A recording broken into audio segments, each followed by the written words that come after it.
सर्दियों की ठंड से बचने के लिए लिंगियो चूहों के बिल पर कब्जा कर लेता है और उनके शरीर को खा जाता है। वह बची खाल निकालकर अपने घोंसले में बिछा देता है ताकि उसे गर्मी मिले। सब कुछ ठीक से व्यवस्थित कर वह चैन से सो जाता है।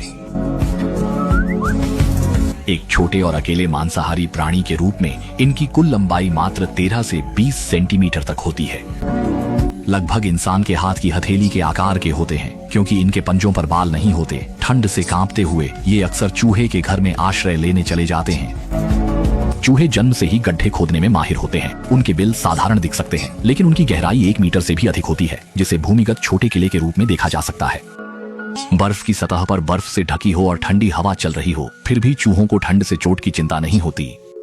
वे बर्फ के नीचे घने सुरंगों का जाल बना लेते हैं। ये सुरंगें चारों ओर फैली होती हैं और इन्हें कार्य क्षेत्रों में बांटा गया होता है, जैसे सोने के लिए शयन कक्ष, भोजन के लिए भंडार कक्ष और एक शौचालय भी किसी भी क्षेत्र में सीधे पहुंच सकते हैं। खास बात यह है कि बर्फ के नीचे का वातावरण गतिविधियों के लिए सुविधाजनक होता है।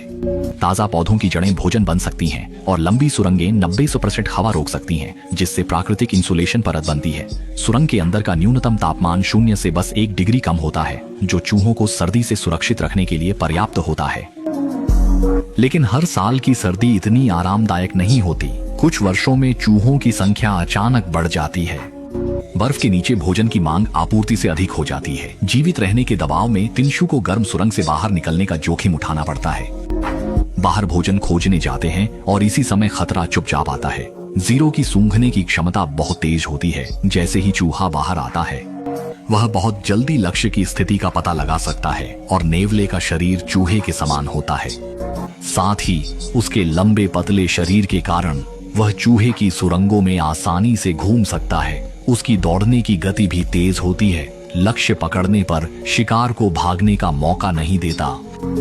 शिकार से पहले नेवला बर्फ में खोदता है और अपनी तीव्र घ्राण शक्ति से चूहे के बिल का प्रवेश द्वार खोजता है। उसे ढूंढने के बाद वह तुरंत रुक गया और सुरंग के साथ तेजी से आगे बढ़ा। इस समय चूहे द्वारा सावधानी पूर्वक बनाई गई सुरंगें उल्टा बन गईं।